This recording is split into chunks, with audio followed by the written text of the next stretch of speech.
Assalamualaikum, jumpa lagi bersama di podcast kami bersama saya Naila Farinu Khalifa dan tentunya bersama teman saya yaitu Kak Zahratul Aulia. Apa kabar Kak Zahra? Alhamdulillah baik. Kak Naila sendiri bagaimana nih kabarnya? Alhamdulillah sangat baik. Alhamdulillah. Oke, kali ini kita akan membahas tentang apa sih Kak? Kali ini kita akan membahas tentang perkembangan fase bayi. Oke, perkembangan fase bayi. Ngomong-ngomong, kita kan nanti akan menjadi seorang ibu nih ya Kak. Berarti kita harus memahami perkembangan bayi tersebut ya Kak? Tentu saja kita harus memahaminya karena kita sebagai seorang ibu, kita harus memahaminya dengan benar-benar tentang perkembangan fase bayi, bukan sekedar cuma mengetahuinya saja Kak. Begitu ya Kak? Terus bagaimana sih Kak cara memahami perkembangan fase bayi tersebut? Nah, cara kita mengetahui atau memahami perkembangan fase bayi tersebut adalah dengan cara mengetahui tahap-tahap atau teori perkembangan fase bayi. Oh begitu. Ngomong-ngomong, apa saja sih teori-teori dan atau tahapan-tahapan perkembangan fase bayi tersebut? Kepo nih saya.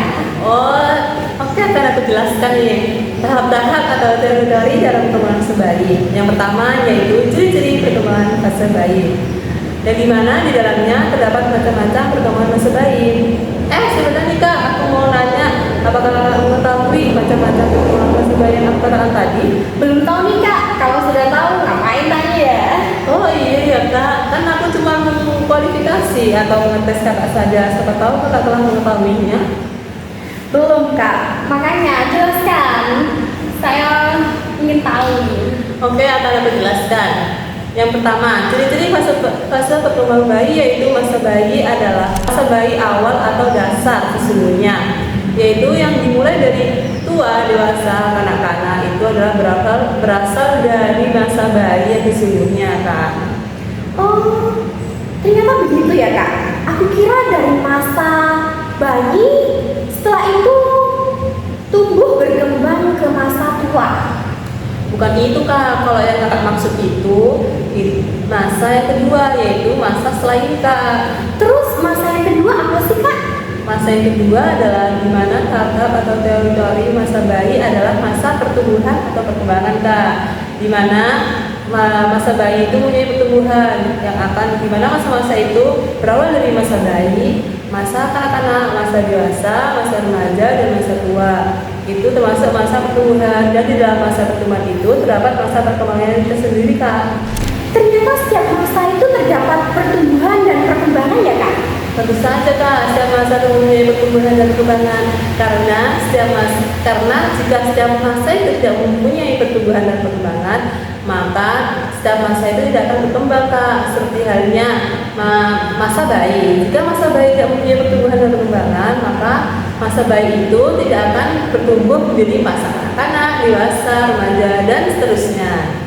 Terus masa yang selanjutnya apa lagi nih? Masa yang selanjutnya adalah masa awal bayi bersosialisasi terhadap lingkungan sekitarnya. Dan sebelum masa bayi itu bersosialisasi atau berinteraksi terhadap lingkungan sekitarnya, maka bayi tersebut akan berinteraksi terhadap lingkungan keluarga yang lebih dahulu, terutama terhadap ibu, di mana dapat artian dari attachment dan bonding itu dapat diartikan bahwasannya hubungan antara anak terhadap orang tua dan sebaliknya Kak, hubungan antara kedua orang tua dan anaknya. Karena keduanya adalah hubungan sangat erat yang diciptakan melalui pola pengasuhan ibu terhadap anak. Memang erat sekali ya Kak hubungan antara anak dan ibu itu, apalagi perasaan ibu terhadap anak tersebut. Sangat benar-benar paham sekali. Maka dari itu ibu disebut dengan al-ummu madrasatul ula ya Kak. Di mana ibu itu mengajarkan kita dari kita tidak bisa mengetahui sesuatu apapun hingga kita menjadi orang yang sukses. Iya benar sekali Kak. Kemudian tahap selanjutnya apa ya Kak? Apakah Kakak tahu? Kayaknya aku tahu deh Kak. Tahapan berikutnya itu apa? Yaitu pertumbuhan fisik yang meliputi perkembangan motorik bayi, perkembangan kemampuan berbicara bayi, dan perkembangan emosi bayi. Berarti pertumbuhan dan perkembangan terhadap bayi itu saling berkaitan ya Kak? Benar sekali Kak. Keduanya saling keterkaitan dan tidak dapat dipisahkan. Misalnya perubahan pertumbuhan fisik bisa menyebabkan perubahan emosional. Contohnya ketika bayi sudah remaja atau dewasa, perubahan fisik yang menonjol pada anak laki-laki dan perempuan adalah masa pubertas, di mana perubahan emosional pada seseorang yang telah mengalami masa pubertas akan bertambah dibanding sebelum mengalami masa pubertas. Emang benar sekali sih Kak. Aku lihat memang banyak sekali dari kalangan remaja yang telah melewati pubertas. Tingkat hormon atau emosionalnya sangat meningkat dan tergantung dengan lingkungan sekitarnya juga Kak. Iya benar Kak. Dan sekarang akan menjelaskan tentang perkembangan motorik bayi dan perkembangan kemampuan berbicara bayi. Keduanya saling keterkaitan. Perubahan motorik bayi, motorik sendiri dalam artinya adalah kemampuan gerak tubuh yang perkembangannya dipengaruhi oleh umur. Maksudnya setiap perkembangan dan perubahan bayi itu tergantung pada umur. Dan motorik itu terbagi menjadi dua Kak, yaitu motorik kasar dan motorik halus. Oh gitu ya Kak. Kemudian apa saja sih Kak yang termasuk motorik halus dan motorik kasar itu Kak? Baik, yang termasuk dalam motorik kasar yaitu seperti duduk, berdiri, berjalan. Dan yang termasuk dalam motorik halus itu Kak, seperti memegang, bermain, menggambar, berkomunikasi, dan pendengaran. Oh iya Kak, aku juga mau kasih tahu Kak, bahwasanya perkembangan motorik bayi ini juga termasuk perkembangan kemampuan berbicara. Yang salah satunya adalah komunikasi yang terdapat pada motorik halus, di mana perkembangan bayi berkomunikasi terhadap lingkungan sekitarnya.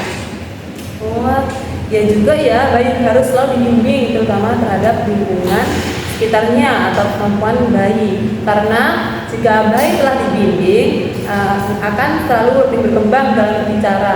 Iya, benar sekali. Dan yang terakhir adalah tugas-tugas perkembangan bayi. Oh, ternyata bayi juga punya tugas ya Kak. Kira-kira apa saja ya tugas-tugas bayi itu Kak? Tugas-tugas bayi adalah belajar memakan makanan yang padat, belajar berjalan, belajar dasar bicara, dan lain-lain. Dan intinya dengan tugas bayi tersebut akan menjadikan bayi lebih berkembang dan tumbuh menjadi yang lebih aktif. Oke, ternyata banyak sekali ya pembahasan kita kali ini mengenai perkembangan masa bayi Kak. Terima kasih terhadap teman-teman yang sudah mendengarkan podcast kami kali ini. Sampai jumpa di podcast kami selanjutnya. See you next time. Wassalamualaikum warahmatullahi wabarakatuh. Waalaikumsalam warahmatullahi wabarakatuh.